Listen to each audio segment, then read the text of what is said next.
Hello friends, नमस्कार दोस्तों। स्वागत है आप सभी लोगों का आपके अपने यूट्यूब परिवार में।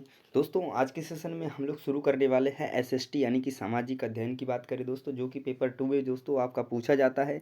तो उसकी आज हम लोग डेमो क्लास के रूप में एक क्लास लेंगे, जिससे आप लोगों को पता चलेगा कि किस तरीके से जो है एग्जाम में क्वेश्चंस पूछे जाते हैं। और उसके बाद हम लोग डेली बाई डेली एसएसटी की क्लास जो है कि शुरू करके उसकी प्रैक्टिस सेट करेंगे, उसमें कंटेंट भी पढ़ेंगे और उसके साथ आपको पीडीएफ भी प्रोवाइड करेंगे, ताकि आप अच्छे तरीके से जो है नोट्स के द्वारा तैयारी कर सकें, जो कि बिल्कुल एनसीईआरटी बेस्ड है दोस्तों। बिल्कुल एनसीईआरटी से लिए हुए सभी टॉपिक हैं और कुछ प्रीवियस ईयर क्वेश्चन पेपर भी हैं, जिसको आपको देखने को मिलेगा। तो वहाँ से आपकी तैयारी बेहतर हो पाएगी। तो चलिए दोस्तों, वीडियो को शुरू करते हैं और आज का पहला क्वेश्चन करना शुरू करते हैं और देखते हैं कि किस तरीके से जो है एसएसटी में किस तरीके से क्वेश्चन जो है कि पूछे जा चुके हैं। तो पहला क्वेश्चन रहा दोस्तों कि गुप्त काल के प्रथम कुलिक शब्द का क्या अर्थ है, ये आपको बताना है। क्या प्रथम कुलिक शब्द का अर्थ जो गुप्त काल से रिलेटेड है, मुख्य न्यायिक अधिकारी हुआ करता था, मुख्य बैंकर, मुख्य व्यापारी, मुख्य शिल्पकार। तो बात करें दोस्तों, अगर गुप्त काल में जो प्रथम कुलिक शब्द का अर्थ होता था वो क्या है, उसका अर्थ तो है मुख्य शिल्पकार। याद रखेंगे, कहीं से भी किसी भी टॉपिक से कोई भी क्वेश्चन जो है कि उठा सकता है। आपको बेहतर जो है कि नॉलेज होना चाहिए सामाजिक अध्ययन में एनसीईआरटी बेस्ड बुक से, तभी आप बेहतर तरीके से जो है कि अपना रिजल्ट देख पाएंगे। तो चलिए देखिए, क्वेश्चन सेकंड क्या पूछा है कि वह भुर्ज छाल कहाँ पाई गई जिस पर ऋग्वेद की वैदिक प्रार्थनाएं लिखी गई थी। वह भुर्ज छाल कहाँ पाई गई जिस पर ऋग्वेद की वैदिक प्रार्थनाएं लिखी गई थी। कश्मीर, महाराष्ट्र, बंगाल, बिहार। तो ये भुर्ज की छाल जो पाई गई वो उस जगह का नाम है दोस्तों। तो क्या है, तो वो आपका है कश्मीर। यानी कि कश्मीर में जो पेड़ है भुर्ज, उसकी छाल जो है, उसके छाल पर जो है ऋग्वेद की वैदिक प्रार्थनाएं जो है कि लिखी गई थी। ठीक है, जो कि ऋग्वेद जो बोल रहे हैं कि भुर्ज पेड़ की छाल के द्वारा बनाई गई विशेष जो है कि भोजपत्रों पर लिखी जाती है। इस तरीके से आपको पांडुलिपि भी याद रखना है। पांडुलिपि जो कि हाथ से लिखी हुई थी, ये भी आप लोग याद रखेंगे। ठीक है, जो कि ताड़पत्रों और भुर्ज पेड़ की छाल के द्वारा बने विशेष जो है भोजपत्रों पर लिखी जाती थी। इससे भी क्वेश्चन बहुत बार रिपीट हुआ है एग्जाम में। नेक्स्ट क्वेश्चन देखिए, question number third. Question third है, निम्नलिखित में से कौन सी तमिल कृति हमें आम पुरुषों और महिलाओं के जीवन के बारे में सूचित करती है। तमिल कृति के बारे में बात की गई है। इसमें देखिए ऑप्शन है आपका सिलाप्पादिकरम, वलयापति, मलिमेकलई, पेरिया पूर्णम। तो यहाँ पे राइट आंसर क्या बनेगा, तो आपका बन जाएगा, ध्यान दीजिएगा, क्वेश्चन नंबर 4 जो है इस क्वेश्चन का राइट आंसर बन जाएगा ऑप्शन नंबर 4।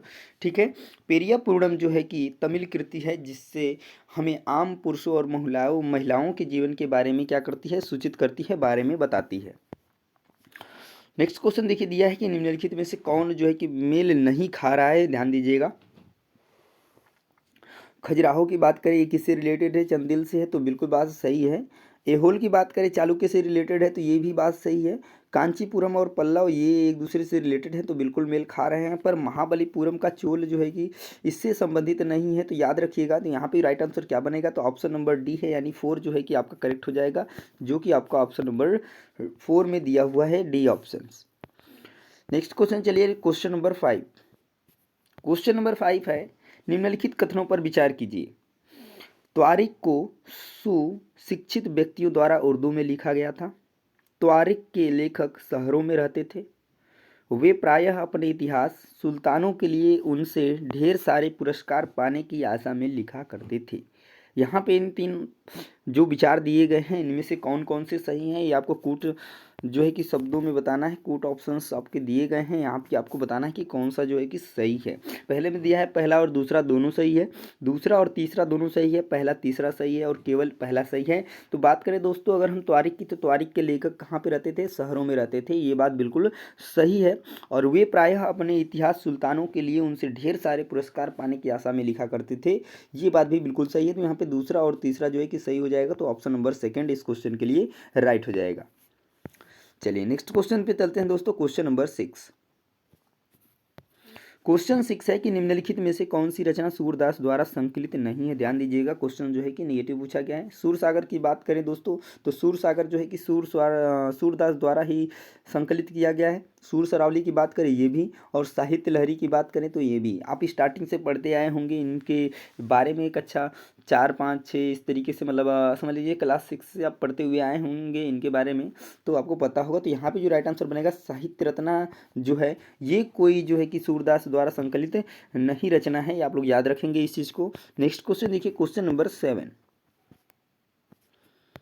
क्वेश्चन नंबर 7 है कि निम्नलिखित कथन तथा कारण पर विचार कीजिए तथा सही विकल्प चुनिए। कथन पहला है कि 18वीं शताब्दी के दौरान जो मुगल साम्राज्य धीरे धीरे कई स्वतंत्र क्षेत्रीय राज्यों में बिखर गया। क्या यह बात सही है? दूसरा कारण दिया है कि मुगल सम्राटों की सत्ता के पतन के साथ कई प्रांतों के सूबेदार और बड़े जमींदारों ने भारतीय उपमहाद्वीप के विभिन्न हिस्सों में अपनी शक्ति और प्रबल कर ली। तो यहाँ पे क्या सही होगा क्या नहीं होगा ये आपको बताना है। कथन और कारण पहले में है, ए और आर दोनों सही हैं। आर जो है ए की सही व्याख्या करता है। ए और आर दोनों सत्य हैं, लेकिन आर जो है ए की सही व्याख्या नहीं करता है। ए सत्य है लेकिन आर गलत है, और ए और दो दोनों गलत हैं। तो बात करें अगर हम 18वीं शताब्दी के दौरान की, तो मुगल साम्राज्य धीरे धीरे कई स्वतंत्र क्षेत्रीय राज्यों में बिखर गया था। ये बात बिल्कुल सही है। और कारण जो है कि मुगल सम्राटों की सत्ता के पतन के साथ ही कई प्रांतों के सूबादार और बड़े जमींदारों ने भारतीय उपमहाद्वीप के विभिन्न हिस्सों में अपनी शक्ति प्रबल कर ली। तो ये बात भी बिल्कुल सही है और इसकी सही व्याख्या भी है। तो यहाँ पे राइट आंसर क्या बनेगा दोस्तों? तो ऑप्शन नंबर 1 बिल्कुल सही हो जाएगा। ए और आर दोनों सही है, और आर जो है ए की सही व्याख्या करता है। नेक्स्ट क्वेश्चन की तरफ चलते हैं। Question number 8। क्वेश्चन 8 रहा आपके सामने कि किस क्षेत्र की भूस्वामियों को विल्लार कहा जाता था। ये बहुत ही इंपॉर्टेंट क्वेश्चन दोस्तों, कि किस क्षेत्र की भूस्वामियों को वेल्लार कहा जाता था। महाराष्ट्र क्षेत्र, तमिल क्षेत्र, पंजाब क्षेत्र, बंगाल क्षेत्र। तो बात करें दोस्तों अगर हम वेल्लार की, तो ये जो कहा जाता था किस क्षेत्र के भूस्वामी को, तो ये तमिल क्षेत्र के भूस्वामियों को कहा जाता था वेल्लार। याद रखेंगे आप लोग। इस तरीके से बहुत सारे क्वेश्चन जो है कि आपको एग्जाम में देखने को मिलेंगे। नेक्स्ट क्वेश्चन देखिए, क्वेश्चन नंबर 9। कथनों ए और बी को पढ़ें और सही उत्तर का चुनाव करें। कथन क्या है कि राजा राम मोहन राय जैसे लोगों को सुधारक इसलिए कहा जाता है क्योंकि वे मानते थे कि समाज में परिवर्तन लाना और अन्यायपूर्ण तौर तरीकों से छुटकारा पाना जरूरी है। उसके बाद दिया है, सुधारकों का विचार था कि इस तरह की परिवर्तन लाने के लिए लोगों को इस बात के लिए प्रेरित किया जाना चाहिए कि वे पुराने व्यवहारों को छोड़कर जीवन का नया ढंग अपनाने के लिए तैयार हों। अब यहाँ पे क्या बताना है? ए सही किंतु बी गलत, ए गलत है किंतु बी सही है, और ए और बी दोनों सही है। तो जैसा कि आप जैसे ही कथन पढ़ेंगे तो आपको मालूम चल जाएगा कि राजा राम मोहन जैसे सुधारकों को इसलिए सुधारक कहा गया क्योंकि वे मानते थे कि समाज में परिवर्तन लाना और अन्यायपूर्ण तौर तरीकों से छुटकारा पाना जरूरी है, कि जो कि बिल्कुल बात सही है। और सुधारकों का विचार था कि इस तरह के परिवर्तन लाने के लिए लोगों को इस बात के लिए प्रेरित किया जाना कि वे पुराने व्यवहारों को छोड़कर जीवन का नया ढंग अपनाने के लिए तैयार हों। तो ये बात भी बिल्कुल सही है। तो आपका जो आंसर बन जाएगा ए और दोनों, यानी ए और बी दोनों सही है, बिल्कुल सही है यहाँ पे। तो राइट आंसर बनेगा ऑप्शन नंबर 3। चलिए दोस्तों नेक्स्ट क्वेश्चन की तरफ चल लेते हैं। Question number 10 sorry question number 10 है, पूर्व मद्रास जिसको कि आज चेन्नई के रूप में हम लोग जानते हैं, तो पूर्व मद्रास में स्थापित वेद समाज किससे प्रेरित था? प्रार्थना समाज द्वारा, आर्य समाज द्वारा, ब्रह्म समाज द्वारा, युवा बंगाल आंदोलन द्वारा। तो यहाँ पे जो पूर्व मद्रास जो चेन्नई में स्थापित जो वेद समाज था, वो आपका जो प्रेरित था किससे था? तो ब्रह्म समाज से था। आप लोग याद रखेंगे इस चीज़ को, ठीक है। नेक्स्ट क्वेश्चन देखिए, क्वेश्चन नंबर 11। कथन और कारण वाले क्वेश्चंस इस समय आपको ज़्यादा देखने को मिलेंगे एग्जाम में, तो आप लोग ध्यान से इस तरीके के क्वेश्चंस को प्रैक्टिस निश्चित रूप से करके जाइएगा। और यहाँ हमारे साथ जुड़े रहते हैं तो इसकी आपको अलग से बाहर से कोई ज़रूरत करने की नहीं पड़ेगी प्रैक्टिस। नेक्स्ट क्वेश्चन चलिए अब इसको पढ़िए। अभिकथन क्या है कि ईवीस रामास्वामी नायर और पेरियार मनु संहिता भगवत गीता और रामायण जैसे ग्रंथों के क्या थे? आलोचक थे। दूसरा है, पेरियार ने देखा कि ये ग्रंथ निम्न जातियों के ऊपर उच्च जातियों और महिलाओं के ऊपर पुरुषों का वर्चस्व स्थापित करने के लिए उपयोग में लाए जाते हैं। क्या यह बात सही है? ये आपको बताना है। तो बात करें अगर ईवी रामास्वामी नायर पेरियार मनु संहिता भगवत गीता और रामायण जैसे ग्रंथों के आलोचक थे, तो ये बात जो है कि बिल्कुल सही है। और कारण इस क्यों कारण है, क्यों आलोचक थे, तो यही कारण था क्योंकि यहाँ पर जो है कि ऊपर उच्च जातियों और महिलाओं के ऊपर पुरुषों का वर्चस्व स्थापित करने के लिए उपयोग में लाए जाते थे। तो ये भी जो है कि उस चीज़ का सही व्याख्या है। तो यहाँ पे राइट आंसर बन जाएगा ए और आर दोनों सही है, और ए जो है आर की सही व्याख्या करता है। चलिए नेक्स्ट क्वेश्चन देख लेते हैं दोस्तों, क्वेश्चन नंबर 12। क्वेश्चन नंबर 12 है कि किस गवर्नर जनरल ने घोषणा की थी कि बहादुर शाह जफर अंतिम मुगल बादशाह होंगे? तो कैनिंग, डलहौजी, हार्डिंग, एल्जिन। तो कैनिंग जो है कि गवर्नर जनरल ऐसा था जिसने जो है कि घोषणा की थी कि बहादुर शाह जफर जो है अंतिम मुगल बादशाह होंगे। तो इस क्वेश्चन का जो राइट आंसर बनेगा ऑप्शन नंबर 1 जो है बिल्कुल सही हो जाएगा दोस्तों। चलिए नेक्स्ट क्वेश्चन की तरफ चलते हैं, क्वेश्चन नंबर 13। क्वेश्चन नंबर 13 है कि निम्नलिखित में से किस भाषा में केसरी अखबार छपता था? किस भाषा में केसरी अखबार जो है कि छपता था? अंग्रेजी, बंगला, मराठी, उर्दू। तो जो केसरी जो है अखबार जो छपता था दोस्तों, इसकी जो लैंग्वेज थी तो वो क्या थी आपकी? मराठी थी। क्या थी? मराठी थी। तो इस क्वेश्चन का जो राइट आंसर बनेगा क्या बन जाएगा? तो ऑप्शन नंबर 3 जो है बिल्कुल सही हो जाएगा। एक एक चीज़ आप लोग अच्छे तरीके से याद करते चलिए या फिर नोट करते चलिए, आपको ये एग्जाम के टाइम में रिवीजन के काम आएगी।